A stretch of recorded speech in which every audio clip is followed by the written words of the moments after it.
Donc la représentation permanente de l'Organisation internationale, la francophonie auprès de l'Union européenne est, comme toutes les représentations permanentes, une structure de liaison avec les institutions et avec les États. Elle dispose d'une accréditation auprès des trois instances Conseil, Parlement et Commission. Et elle est aussi une accréditation auprès de la Belgique fédérale et de la Fédération Wallonie-Bruxelles. On parle beaucoup du groupe des ambassadeurs francophones de Bruxelles. Vous êtes un des membres, en tout cas une personnalité active autour de cela. Est-ce que vous pourriez nous expliquer un petit peu la genèse ou la reprise en main de ce mouvement ? La francophonie s'appuie sur évidemment ses États, 84 États et gouvernements. Nous avons ici la première place diplomatique à Bruxelles, au monde. Et donc le groupe des ambassadeurs est un groupe qui existe depuis une dizaine d'années. C'est un groupe qui a pour vocation de fédérer les francophones. Nous sommes ici sur une place qui est une place d'influence. Il faut faire de l'influence. Et le groupe des ambassadeurs est donc un outil à la fois d'influence et un outil de concertation entre les francophones. Alors ce que j'ai, moi, souhaité faire avec ce groupe, c'est éviter de demeurer sur des débats qui seraient des débats strictement linguistiques autour de l'usage du français. Je crois que l'usage du français sera d'autant plus fort que les francophones seront positionnés sur des questions qui interpellent chacun. Et donc ce qui nous amène à nous réunir, c'est l'agenda européen, c'est l'agenda international. D'accord. Aujourd'hui, hormis ce rendez-vous-là, quels sont un peu les champs d'intérêt et d'intervention du GAFB et de votre représentation permanente ? Alors, la représentation permanente donc, anime en quelque sorte ce groupe en proposant à la fois les thématiques qui collent à l'agenda européen et en même temps des intervenants qui font une première présentation qui nous inspire et qui permet d'ouvrir le débat ensuite. On a eu des débats évidemment sur la crise ukrainienne, l'Ukraine est un membre observateur de la francophonie, ou sur les relations à la Russie. On a eu des débats sur la question de la radicalisation et du terrorisme qui touchent, impactent nos États au nord comme au sud. On a eu des débats sur les questions de négociations commerciales et donc c'est le suivi de cet agenda. Aujourd'hui, c'est sur les questions d'aide au développement et de relations à nos pays du Sud, dont la question de la migration. L'OIF a mis en place un certain nombre d'accords de coopération avec la Commission européenne ou le groupe Afrique, Caraïbes, Pacifique. Vous pouvez nous en dire deux mots ? Oui, l'organisation, dans sa relation à l'Union européenne, n'est pas que dans une, je dirais, stratégie d'influence, elle est aussi dans une stratégie de collaboration, de coopération au service de nos peuples de la francophonie. Et donc là, nous avons signé en 2016 un accord de coopération cadre avec la Commission européenne. C'est le commissaire Neven Mimica qui a signé cet accord avec notre secrétaire général, Madame Michaëlle Jean.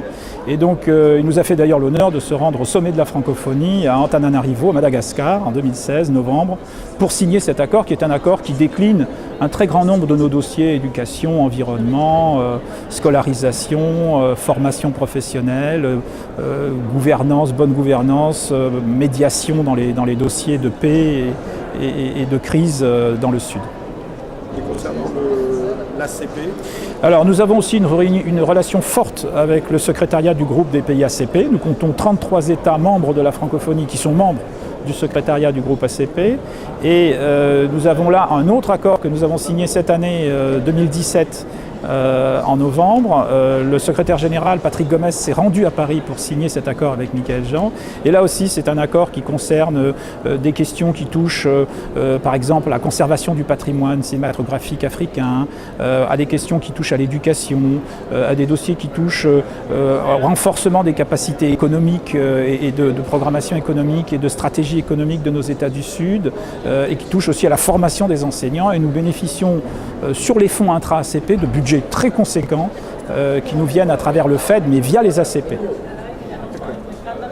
Une ou deux statistiques sur l'usage ou l'utilisation du français dans le cadre de l'Union européenne ? Alors ces statistiques sont des statistiques qui ne sont pas très flatteuses pour la place du français. Je pense aux statistiques de documents produits en première langue source, donc français, à la Commission, qui sont de l'ordre de 3,7%, ce qui est très faible, hein. Le reste étant produit généralement en langue anglaise. Et puis au Parlement, c'est un peu mieux, mais là aussi, c'est pas fameux. On est à 13,35% en 2016 de production de documents en français langue source. Bon. Alors ceci dit, il faut aussi être raisonnable. Ça, ce sont les chiffres dont nous disposons, et ces chiffres nous sont donnés par la Commission et par le Parlement. Mais nous ne disposons pas, par exemple, des chiffres du dialogue entre les personnes au niveau verbal, dans les couloirs, dans les réunions, dans les salles. Et là, on observe quand même que la majorité des gens sont francophones, parlent le français. Simplement, ils choisissent de ne pas le parler dans des situations ou de ne pas l'écrire dans des situations officielles. Ça, je veux dire, c'est leur droit. On n'est pas là pour faire la police linguistique. Hein. Et par contre, ce sont des gens qui maîtrisent la langue française. Et c'est ça qui est important pour les négociations et les concertations. D'accord, donc on peut parler d'une diplomatie de la francophonie économique? On peut parler d'une diplomatie de la francophonie économique, d'une diplomatie tout court, d'influence de la francophonie. Et on sait très bien aujourd'hui qu'on ne peut pas faire de l'influence sans parler d'économie, sans parler de politique. Ce qu'attendent de nous nos États, c'est pas seulement d'être des linguistes qui s'évertuent à renforcer la place du français. Une langue n'est pas par elle-même. Une langue, elle est porteuse de valeurs, elle est porteuse d'idées et elle est au service des peuples. Comme me disaient un certain nombre de collègues africains, le français ne se mange pas. Donc il faut que le français soit une opportunité. Et s'il est une opportunité économique, là, effectivement, il peut intéresser les apprenants et il peut intéresser des gens qui seraient tentés de l'apprendre pour se donner des opportunités de carrière, d'emploi et d'autonomie personnelle. Vos objectifs, vos défis pour 2018? Alors 2018, on a un double calendrier. On a toute la question de la relation qui va s'établir entre l'Union européenne et les pays du Sud, qui implique évidemment toute la question de la redéfinition de l'aide au développement dans le nouveau cadre financier européen, et en même temps toute la question de la gestion de la migration. La migration est un dossier qui est un dossier très préoccupant pour la francophonie. Nous avons des pays sources, nous avons des pays de transit et nous avons des pays d'accueil. Donc ça, c'est une problématique importante. Et nous avons un deuxième dossier qui est la question de la manière dont on va traiter les pays des Balkans occidentaux à l'avenir, puisque tous ces pays sont dans la francophonie et que donc leur avenir nous importe beaucoup. Allons-nous vers un élargissement assez rapide ou est-ce que nous allons vers un gel de cet élargissement sur des périodes qui vont mettre les sociétés concernées dans une sorte d'attentisme et peut-être aussi de frustration? C'est la question sur laquelle nous sommes interpellés et sur laquelle nous allons travailler pendant toute cette année 2018 avec nos États, la Bulgarie par exemple, qui a la présidence et qui est très impliquée sur cette question de l'élargissement. Très bien. Un mot sur les élections européennes de 2019? Alors je rencontre par exemple depuis ce mois de janvier les députés francophones les uns derrière les autres. J'ai dû en voir une trentaine en audience. On sait que ces élections sont un enjeu important parce que leur forme est en train d'évoluer. On parle de listes transnationales, on parle de mandat national et non plus de circonscriptions qui seraient des circonscriptions vraiment régionales. On sait aussi que le Parlement a un taux de renouvellement très très important. On sait que la dernière législature, 57% des parlementaires ont bougé. Donc c'est un peu le point d'interrogation.